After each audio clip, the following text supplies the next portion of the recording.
I saw a tweet about 2 months ago, and every time I look at it, I die laughing, but it's true. I don't remember who tweeted it, but he was like, if you mistype one thing on Facts. NMAP, you're going straight to jail.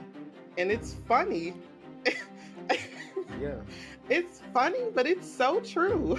Like you mistype that IP address, you are going to jail.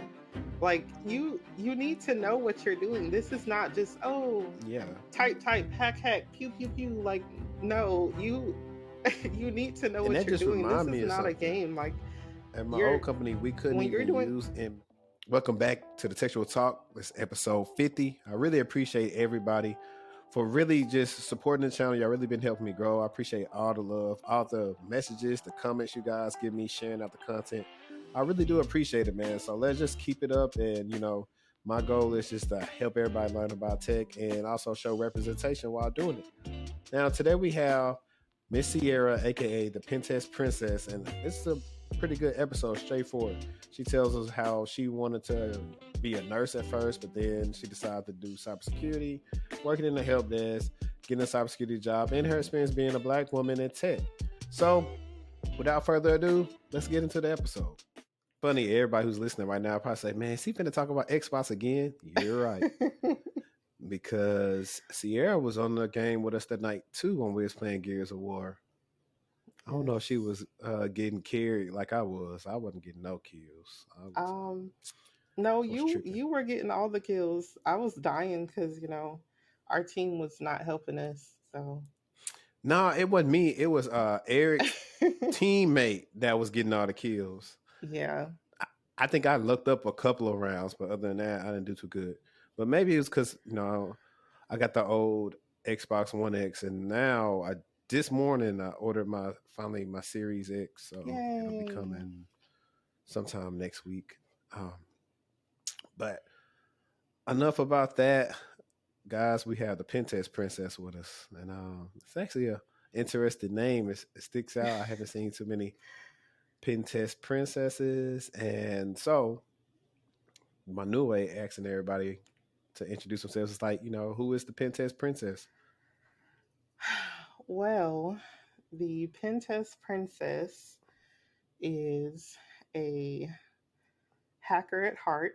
Um, I'm a security analyst by day, and I also dabble in pen testing.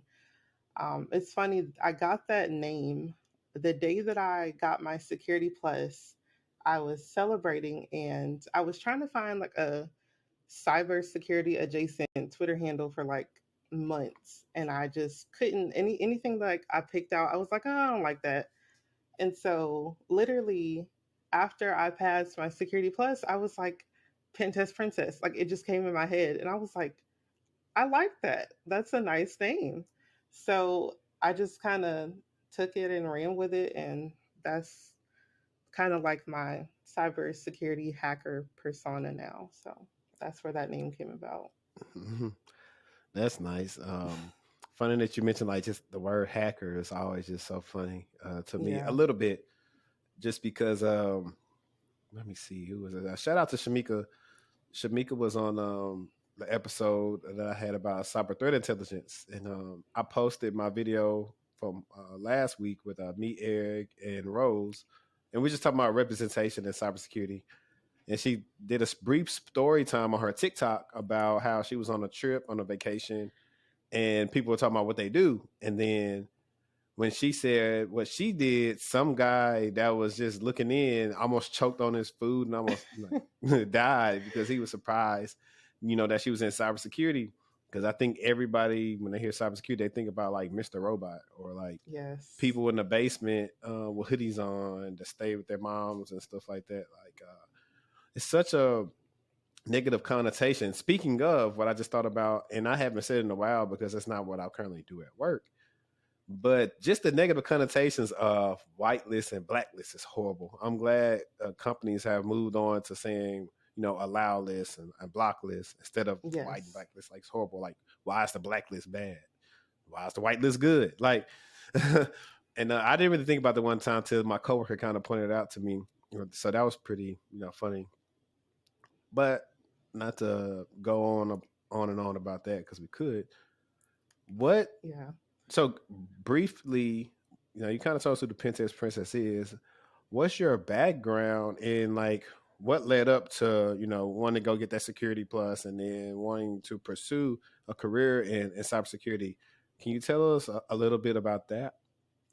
Yes. So I have been in tech for 4 years now. Um, I initially started my tech journey back in 2018. When I graduated high school, initially I wanted to be a nurse. So I went to college and I started nursing school. And as I was going through nursing school, I realized like I don't like this. It wasn't for me. I was telling everybody around me like I don't think I want to do this anymore, and they were like, "Oh well, all nursing students go through that. Like it's just a little period of time. You'll get through it. It'll be fine." And I'm like, "No, like I really don't want to do this anymore." Um, but I didn't have a backup plan. Like it was nursing or nothing for me. So I went to my mom and I was like, "Mom, I don't want to do this anymore. I think I need to take a step back and change my major." And she was like, okay, like my mom was super supportive. And so she was like, you have to do what's best for you. Take some time, think about what you want to do, explore your options. So I finished out that semester of nursing school and I had a little break. I took a summer break. And so over the summer, I started looking at my school's curriculum and like their different degree programs to see like what could I switch to. I knew that I wanted to still pursue something. I knew that I wanted a career. I just, at that time, I didn't know what it was. So I started looking into their technology programs, and I saw that they had a cybersecurity degree. And I was like, okay, well, let's look into this. What is this about? Because I've always been like the family computer person. So I'm not, yeah, like I'm not foreign to a computer. And so I was like, okay, well, let's take a look. Let's see what that is. Let's see what it's about. And so I changed my major and I started the cybersecurity degree program back in 2018. And that kind of was set the foundation for me. At that point, I still didn't really know a lot about cybersecurity because, I was just starting out that degree program. So I was still doing like the basic computer classes and stuff like that. So around that time was when I started doing like my first help desk role. And so I used to work for this contracting company that would you would basically do like support roles for Fortune 500 companies under that shadow company. And So so he's a that's how I got. subcontractor. Yeah, pretty much. And so that's kind of how I got started. I started doing help desk for two different Fortune 500 companies, and I really enjoyed it. And so then I kind of pivoted. I wanted more. I wanted more, responsibility. I wanted to kind of dive more into being in IT. So I switched and became an IT support specialist at Wells Fargo, Mm, and I was there almost 2 years. Um, so this is 2019, 2020, going into 2021.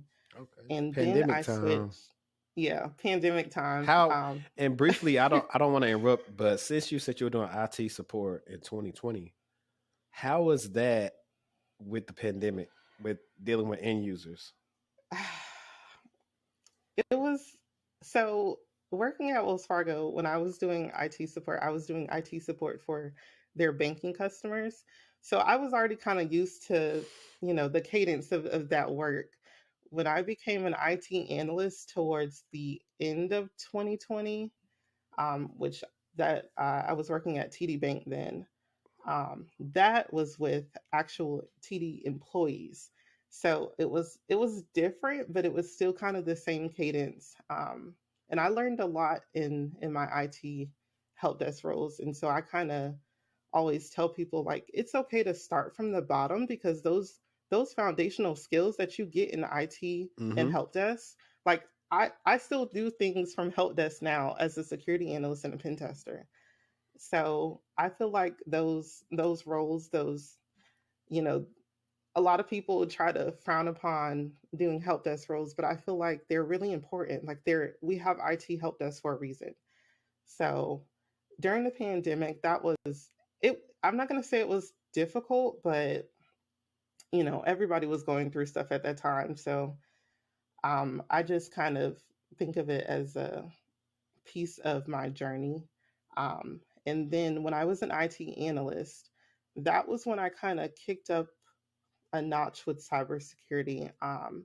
I started doing a lot of research and I realized that a lot of people, when they get into cybersecurity out of a degree program, they don't have any certifications. They don't have any, like hands-on experience. They don't, it's like they're fresh. And I didn't want to be in the job market with other cybersecurity graduates that are fighting to get their first job. So I wanted to take a step back and I said, okay, let's try to get into cybersecurity first before we finish the degree program. So that way we have certifications, we have experience, and then we have the degree to top it off. So, the end of 2020, that's when I took a break from my degree program. I started looking into like actual cybersecurity jobs to see what were they looking for on the job descriptions. And a lot of the time, I saw certifications like Security Plus, CYSA Plus, things of that nature.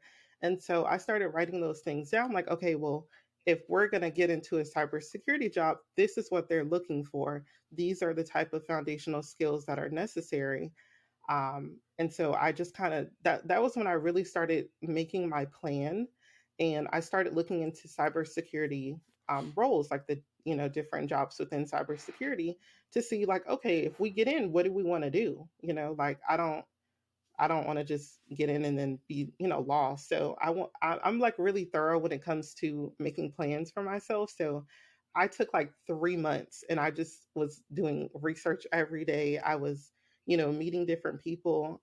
That was another thing I noticed, that I noticed very early on, networking was really important. Having organizations to be a part of, having mentors. And so this was around the time that Clubhouse got really popular. um yeah, this was around the time that Clubhouse got really popular, like the end of 2020, early 2021. Yep. So I got on Clubhouse and I joined every single cybersecurity group there was. If there was a cybersecurity talk, I was sitting in that audience. I was taking notes. I was meeting people. I was, and that's how I found my current mentors, was through Clubhouse. And that's how I found a lot of the people that I, call friends or peers now, was because of Clubhouse and eventually Black Tech Twitter. Yeah. Um, so that was my plan. I started looking into cybersecurity roles and pen testing. At the time when I looked at it, I don't remember what it was called on that particular website, but it wasn't pen testing or ethical hacking. It was something completely different. And I looked at it and I was like, this is what I want to do. This sounds really interesting. And so that's kind of what I stuck with. And at the time, I did not know pen testing was like this shiny gold coin in cybersecurity. I Hmm. didn't know that it was extremely sought after and everybody wants to be a hacker. Everybody wants to be a pen tester. Like I didn't know that at the time. I just thought it was cool. I thought it was something that interested me. So when I actually, like I said, got into cybersecurity groups and started networking with different people, I saw how many other people were also interested in pen testing. And I was like, oh, okay. Like I've got some competition here. Um, The best but of the best. nevertheless, yeah. Nevertheless, I knew that was something that I still wanted to do, so I kept pushing. And so early 2020, by that point, I had mentors. I kind of had started a plan on how to pivot from IT into cyber, and I kind of got in a flow of, okay, you need to do this first, then you need to do this, then you need to do that. So I started learning, basic networking principles that anything that I wasn't already familiar with doing help desk. I started getting on Try Hack Me and, learning Linux and getting comfortable behind the command line. And at the same time, I was learning, basic hacking principles. I was also going through Security Plus to learn basic security principles. So um, that was like a 3 month period that I was like, I would be on Try Hack Me like 5, 6 hours a day. And then I would go and study for Security Plus, and I would be studying like 6 hours. Like I was all in. Like I knew this was Mm-hmm. what I wanted to do. And so I was putting every ounce of effort that I had to get into cybersecurity. Now, when I decided that I wanted to be a pen tester and I was going through all of that, studying for basic security principles, I had this notion in my head like, my first job, I'm going to be a pen tester. Like, I'm not going to do help. I'm not going to work in a SOC. Like, I don't want to work in a SOC. And it's funny now that I look back on it, it's like, girl, you don't even know. But like, that's what I had in my head. And it was like, as I saw that, working in a SOC is not what people think it is. It's a lot of work. Right, right. Like, And before you go on, I'm gonna stop you right there so we can get back into that. But I felt like I wanted to ask a question about the nursing thing, because you're probably the first person I've had um, that's been on here that said they, went to school to be a nurse, right? And mhm, I have a lot of nursing friends. I used to always ask people too, a lot of times when they said they want to be a nurse, I used to say, why? Because I know that most of the yes, people that want to be nurses don't need to be nurses just because they aren't good with people.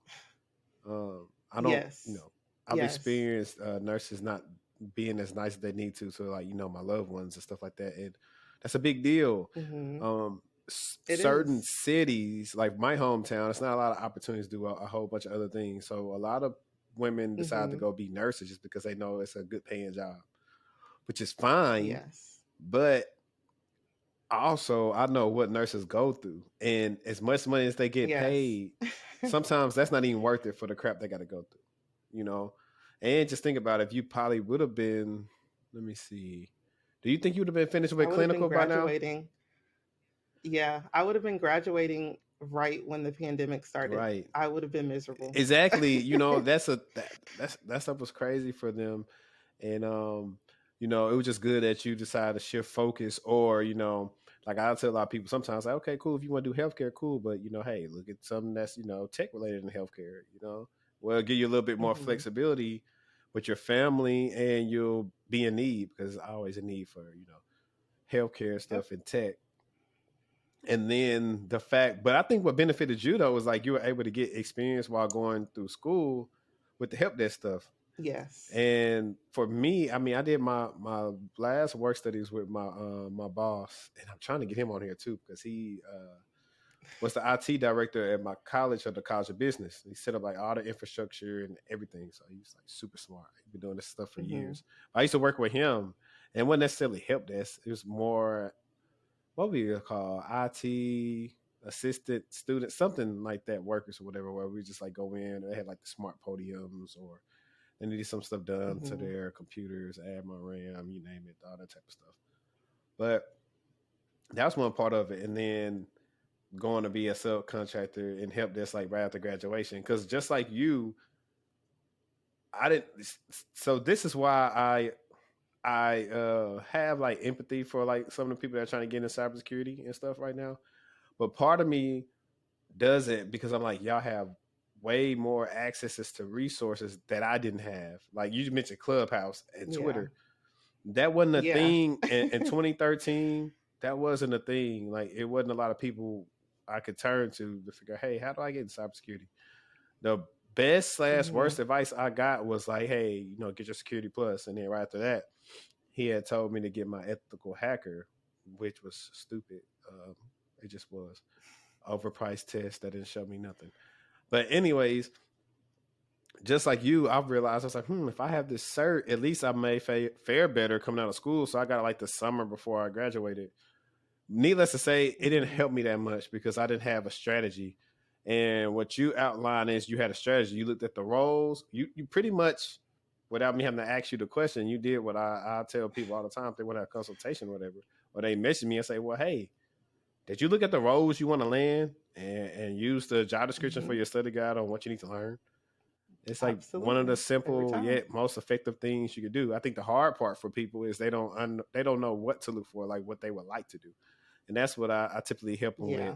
And just to not ramble on, like how you were talking about pen testing and everything. I have people that come into, I want to do red team stuff all the time, and I'll be having to try to say, like, I hate to break it to you, I'm not gonna step on your dreams, but it's rare to get an entry level red team position. It's just super competitive. It's hard. It's not really an entry level role because doing red team requires you to know a lot unless you've been hacking for years. Like shout out to Absolutely. my guy Xavier. I don't know if you saw that episode, but that's the one that we talking about at the hackathon. He hacked the MacBook that like was running all the stuff for the hackathon.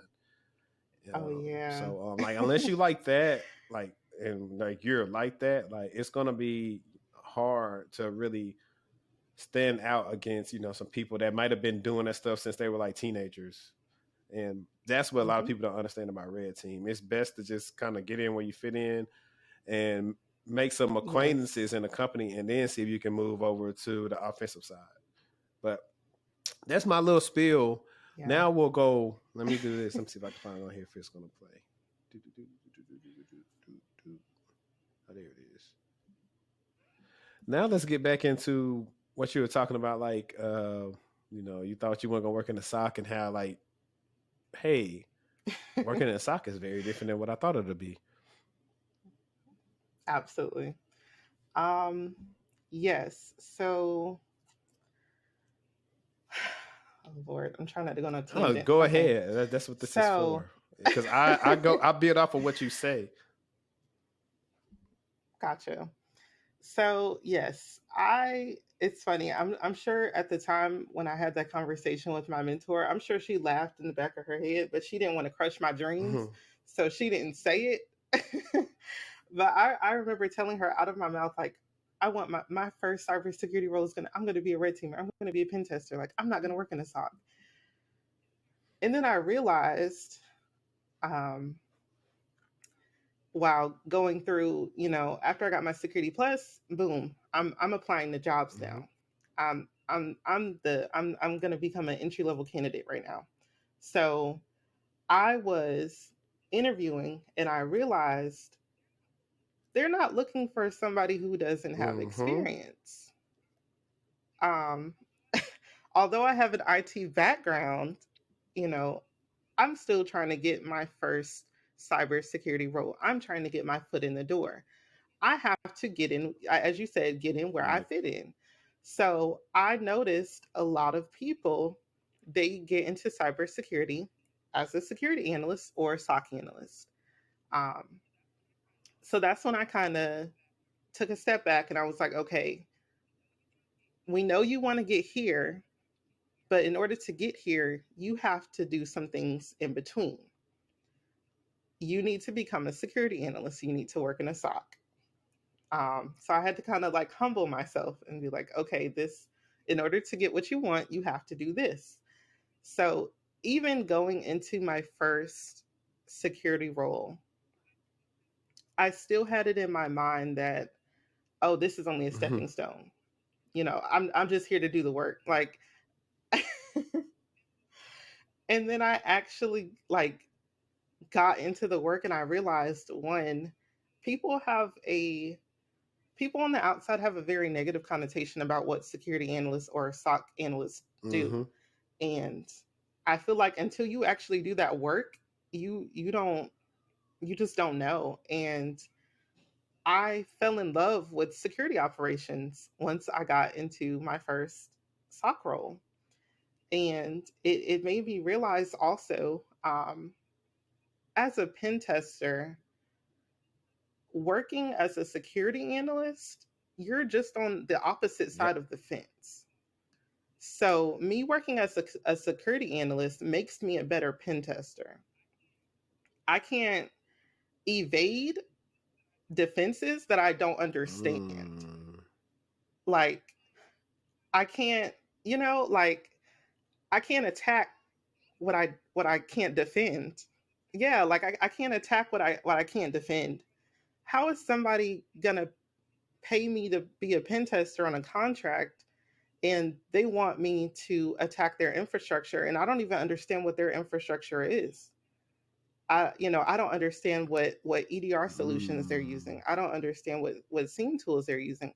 I don't understand how their alerts work. Now you cooking. Those are, yeah, those are things that you need to know. Um, and that's why I absolutely love MITRE and Attack Framework, because if you go on the MITRE and Attack Framework's website, as you're going through the attacks, it tells you how to detect them, and vice versa. Right. Bread and butter. MITRE And Attack is like my bread and butter. Love it. when we had our when I was doing SOC stuff, our SIM, like the rules would be developed based off of MITRE ATT&CK framework, as well as the signals that go into EDR. Like all the stuff was predicated off of that for a reasoning, of course, for like probably for like compliance and other things that the company want to make sure you're doing it according to that. But yeah, like if you understand these things, you can you will be eventually a better pen tester. Oops. Just like a lot of times, you'll see somebody doing some red team type of stuff, and a lot of times, like for my experience, I see somebody doing something and what's underrated, because sometimes people make working in a SOC harder than what it is. But it could be as simple as you see somebody doing something and you look at their job title. Are they supposed to be doing this? Just talk to them. Oh yeah, I'm doing some testing. And sometimes it's like, oh, I've never been contacted before. Because a lot of times people don't know that, you're the SOC is getting probably almost all the logs.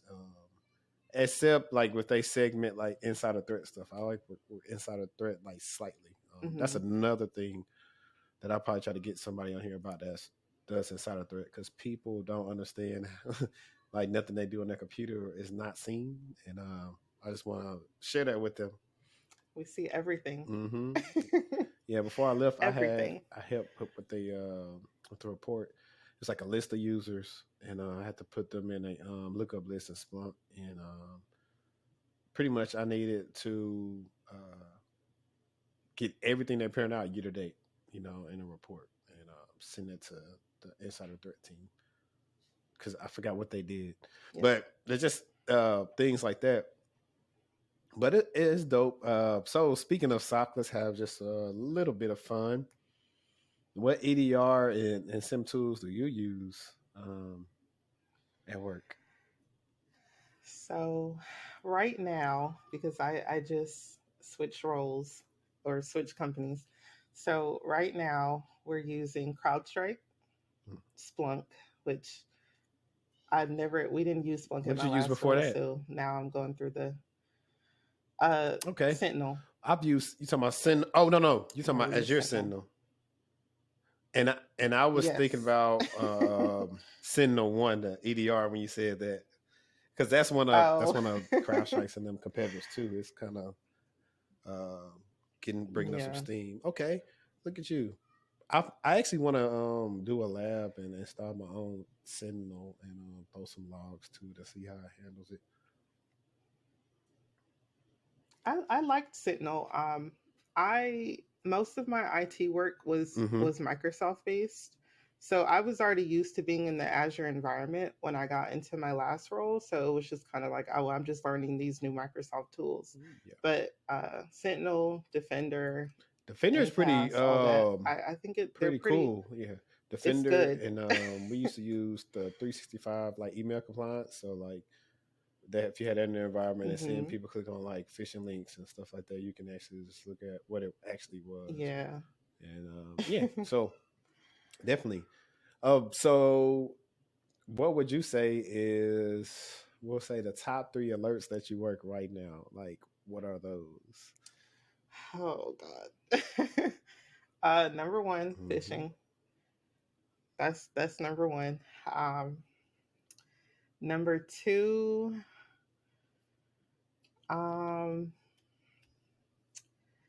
I'd say, well, so at my new job, we are an Mm-hmm. AWS environment, so um, lots of different AWS Like what? alerts, and I know the then biggest one we used to get was S3 buckets made public. S3 buckets. If there's a instance that has Mm-hmm. RDP, SSH, or Telnet open, we see that. Actually had a 3-day conversation with a sysadmin about an instance that was that had that open, and he was trying to justify why it was open, and I was like, no, it needs to Right. be closed. Like, yeah. So we won't get into that. But yeah, so that, and then one that I'll do one that I was working yesterday. Anytime a root user account is Mm-hmm. being used on AWS, Yep, because it's not supposed it to be used. triggers.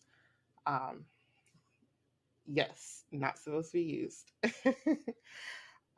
So those are the three that I see the most in my current environment. In my last environment, I worked for an MSP, so we had about 25 different clients at the MSP.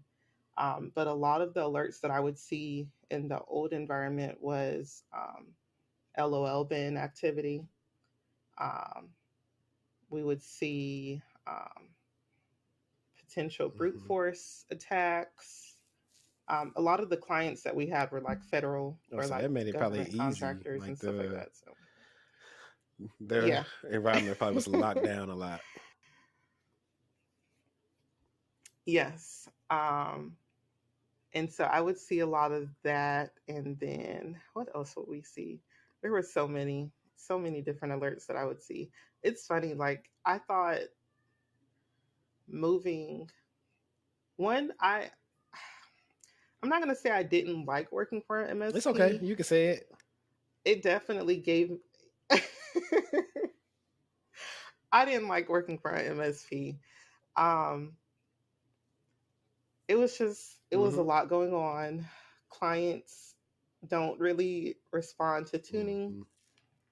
very well, and yeah, I'm glad that I got the experience because now I know what I don't want. I know what environments I don't want to work in. Um, but yeah, like working, and then also like we just really didn't get to do a lot. Like, and I Mm-hmm. guess that was also why even leaving that job, like the expectations of a sock still in my mind were like, oh, you know, Right. we don't do a lot. But then moving into my new environment, and it's like I Yeah. work for one And company, that's what I try to so tell people a lot of times. The difference between it's like, for example, Optif was an MSS. However, we also had Fusion Center, mhm. so also part of the Fusion Center, and we had one big client. Um, let me see. Oh, you ain't on the chat. I'll tell you who the client was afterwards. Um, but Okay.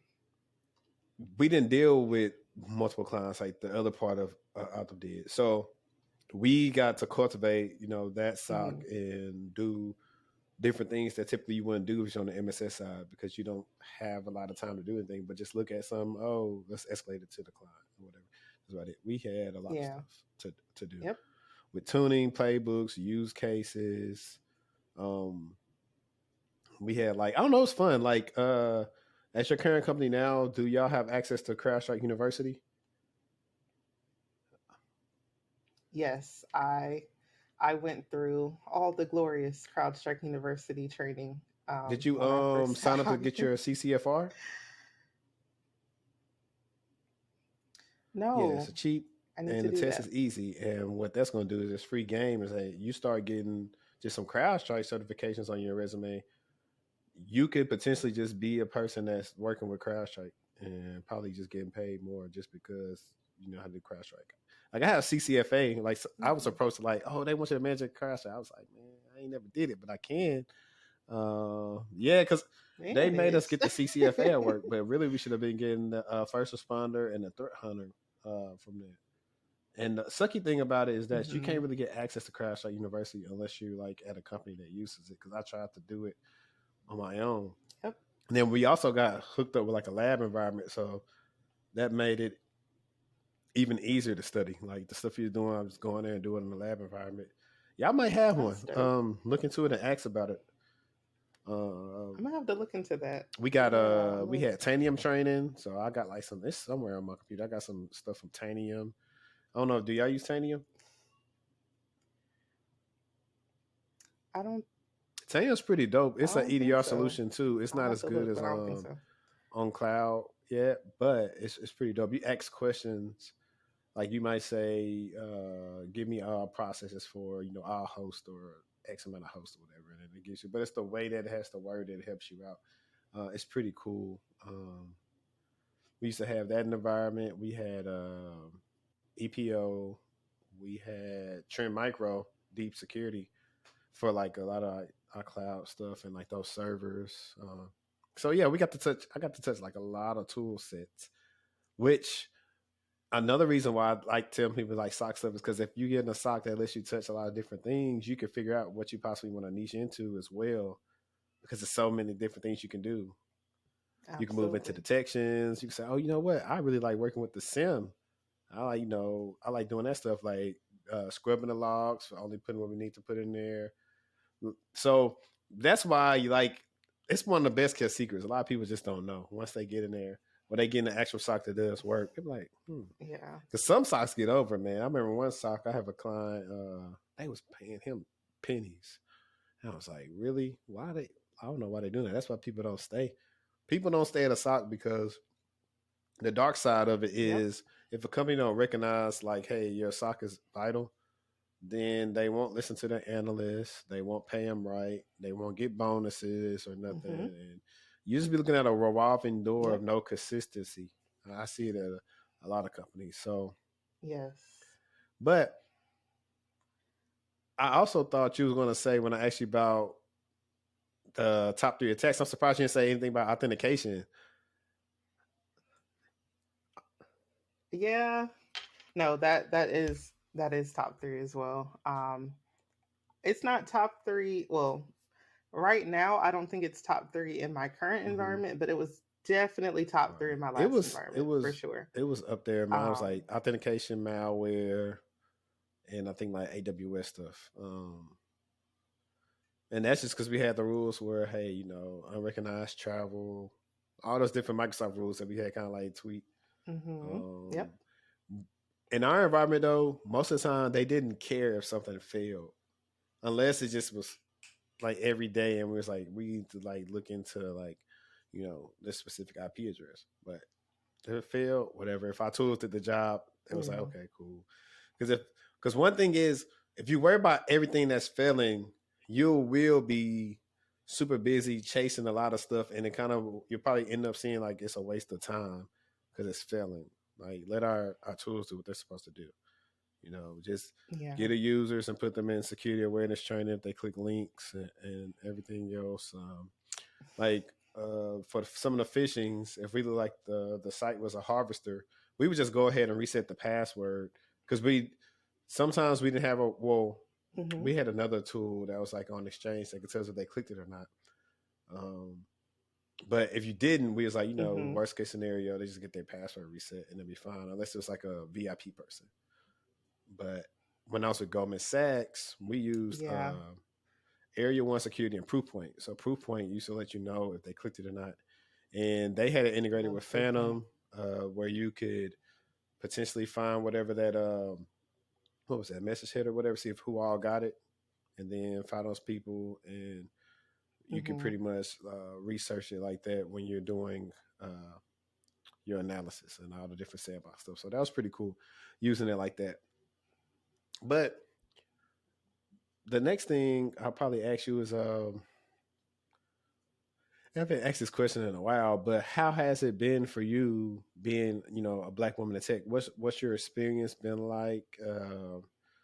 Do you notice any, like, I guess some of the little microaggressions, how you found people to be helpful, or only as helpful until like, hey, you're like a threat to them because you're moving up? Like, what's been your experience with that?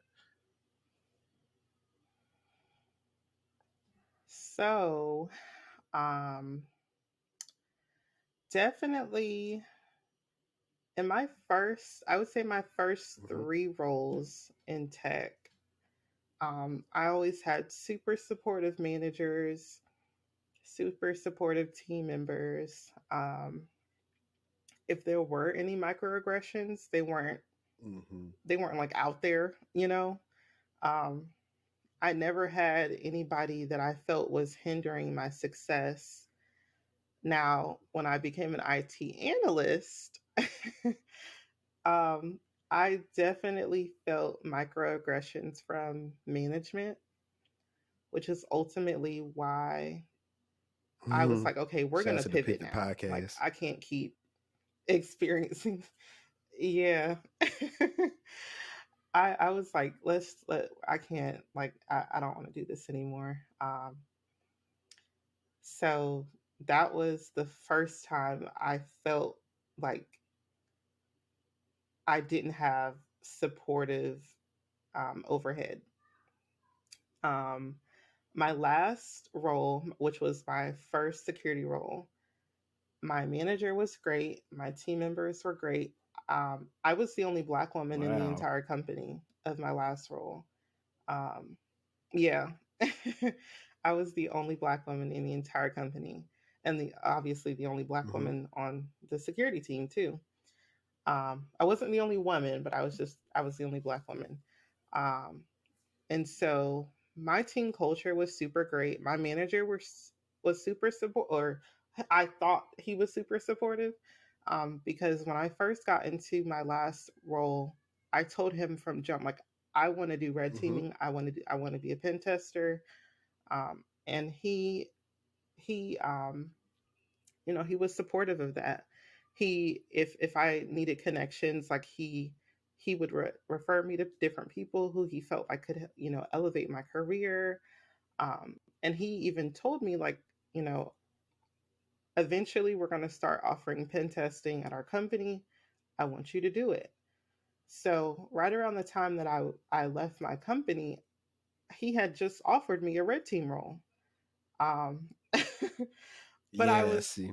severely underpaid, and There you go. I knew my value, and so I didn't take it. And it's funny because when I left, like, he didn't speak to me on my last day of work. Absolutely. He didn't even speak to me on my last That's day of mad. work, because I guess he just it was like the flip script, like the flip changed with him. He was super supportive at first, and then all of a sudden he wasn't. So I don't know if it was one of those situations where it was like, I'm supportive as long Yeah. as you Mostly do what that's I what it want you to is. do. Yeah. Um, And I you'll think it was one of continue to those possibly situations. run into that. Yeah. I found I got wind about some stuff like that when I left the previous company. And I was just like, wow, okay. Hmm. Yeah. It's just kind of like, Yeah. And dang, the what? thing Like, is, everybody, like, it was nobody's a weird. fool. Like, this a thing. A lot of times they expect people to be fools. Like, I'm not no fool. I know what people a red team make. You're not going to Yep. no, you're not going to underpay me like that. Exactly. I'll just go somewhere else. And that's that. Yep. Yep. And our our entire team was already, we all knew we were being underpaid.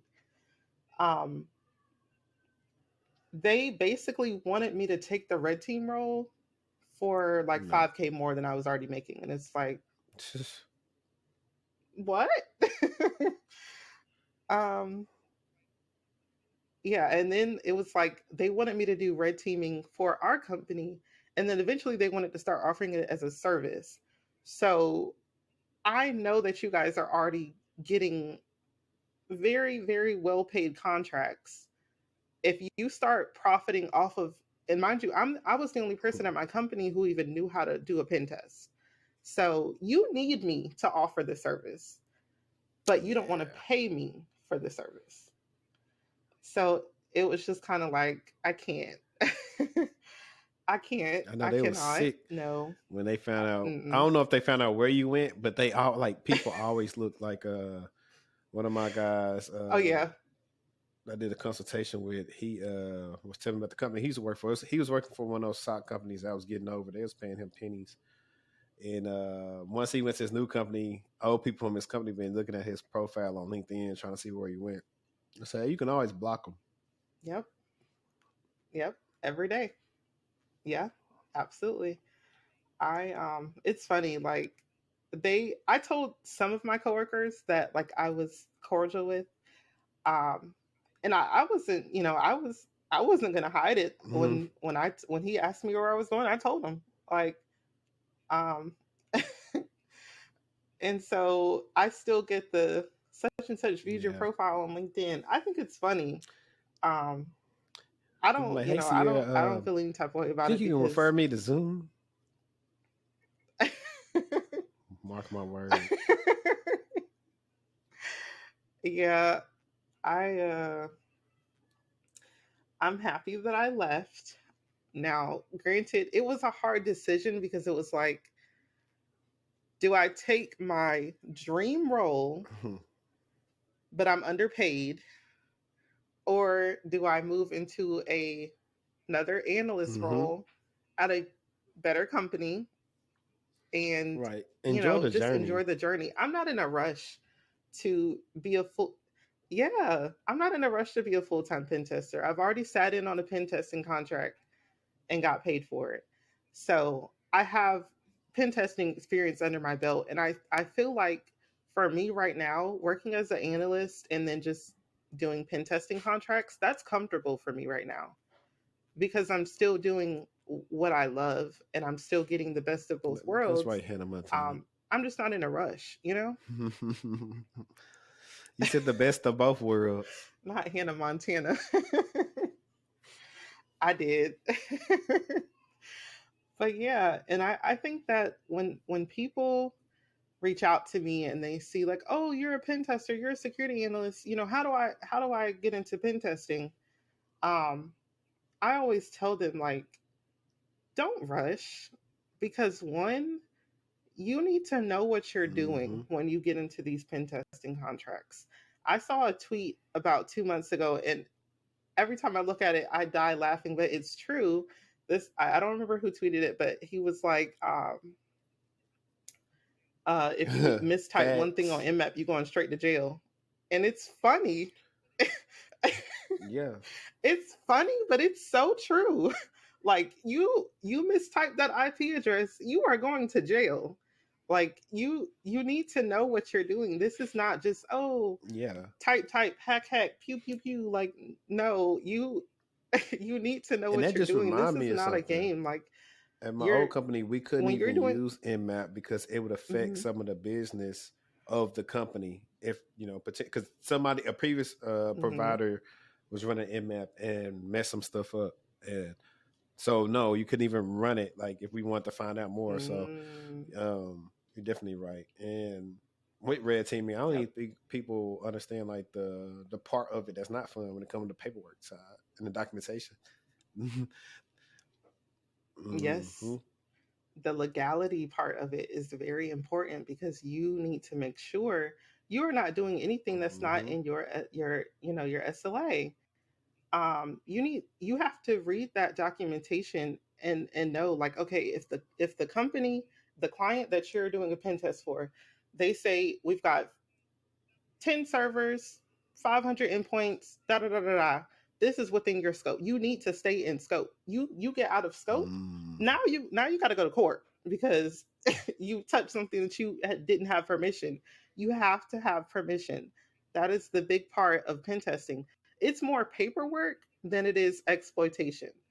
Like, and people don't realize that. Like, when I was doing my last pen testing contract, we spent like Yeah. a week or two doing the report and gathering all of our evidence. That's the biggest part. That's what they're paying for. They're not paying for you to sit behind the keyboard on the Kali Linux machine and try to run SQL. No, they want the report. They want to see it in writing. They want screenshots. They want evidence. Like, they want to see what type of Yeah. vulnerabilities they have on their And infrastructure. that's That's what they're paying for. So people will find out quickly what they like and what they don't like. They just see the fun parts on TV. They don't know the whole yes, story at all. Um, yes, and it's not all glitz and glamour. Like, you as a pen tester, like you cannot also you can't be complacent in this type of work. You are going to be constantly studying. There are vulnerabilities that come out every single day, and you have to know what they are. You have to know how they work. You have to know how they're, you have to know every piece of the puzzle to do this type of job. It's not like, oh, you get into a pen testing role and you're just coasting. You cannot coast in this job. You are always going to be learning, you're always going to be researching, you're always going to be studying. So if you're somebody who does not want to study, who is not, comfortable with being a constant Yeah, learner, I totally pick agree. I something tell else. people that all the time when it comes to tech. Like, hey, I know y'all want to get in, but what happens when you get in? Like, how do you stay in? I think the last question I'm going to ask you, and Yeah. I forget to ask this like on a lot Yes. of pods, right? But since I guess you can consider yourself new to the sock space. I typically try to ask these people, and this is not to get super in detail, right? But for entry level, Okay. what could a SOC analyst expect salary wise entry level? And it can go from anywhere from the minimum you've seen to, you know, the most. Okay. Minimum. Also in this, oh, I'm not okay. You said don't get detailed. I won't. Okay. Um Minimum, I would say Let's go, right? 60K. And that's like, yeah, maximum, I would say 120. I've seen everything in between that when I was attempting to get in, when I was interviewing, and then now Mhm. that I am in, I've seen anything between that. So, Yeah, yeah. yes, there are socks that pay six No. figures. Does every sock pay six figures? No. Don't expect six figures when Right. you're trying to get your first entry Unless level sock role. Right, unless you Just already set have that experience and been expectation doing in your head. internships and stuff like that, then you could get your money. Yeah, Yes, unless and I want unless to you have add, like, applicable experience. I've seen them go over 120. It just depends on what the role is inside of the sock. So, and that's one of the things Eric and I and other people will probably have Yes, some episodes on. It's like how you can really make good money being a sock analyst. Like people don't know this is because it's I absolutely. since 2020, I think sock analyst salaries have risen because they find out how important it is, and I'm happy for that because like we're the trenches. Like without us, a lot Hmm. of stuff will fall, and companies wouldn't exist no more. Um, Absolutely. You're absolutely right. And like you said oh yeah, in your no, previous not at episode, all. we are not a security help desk. Um, so it's Not Saturday not a help desk. afternoon, and we all got stuff to do. If you could lead It the is. listeners or the viewers with like three things with them on there, like their tech journey, kind of what would that be?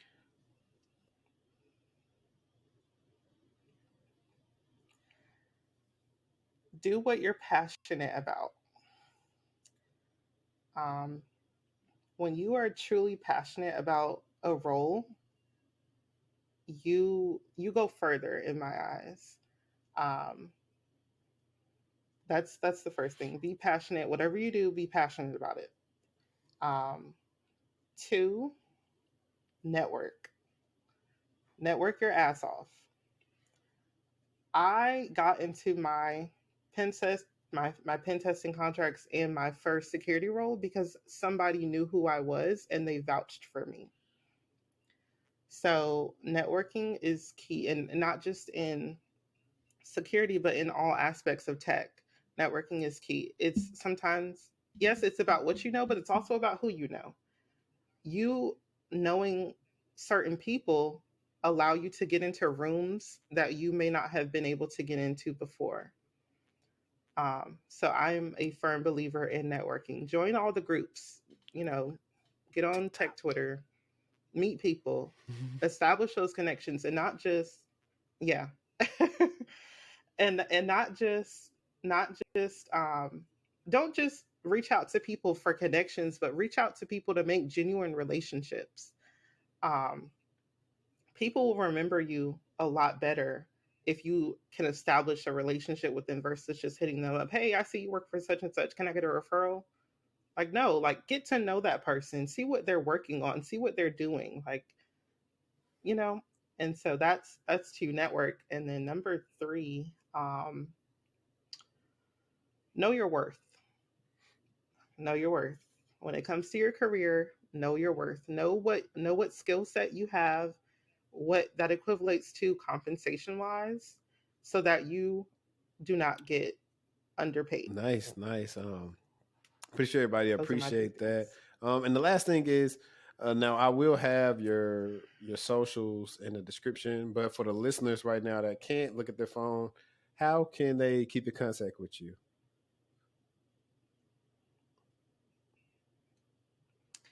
Um, you can follow me on Twitter. My handle is Pentest Princesss, all lowercase. Um, what else? If you want to connect with me on LinkedIn, send me a DM on Twitter. I'll put my. So yeah, just I'm mainly on Twitter more than anything. So that's how you guys can reach out, connect with me, have Cool. a Well, you guys conversation, already and know how to keep in yeah. contact with me. It's been another episode of the TechTual Talk, where we talk about all things in tech and representation of our Black people. I almost said colored. Oh man, this has been another episode, man. I really appreciate y'all for tuning in. Y'all really have been helping the channel and the podcast grow. So until next time, let's stay textual.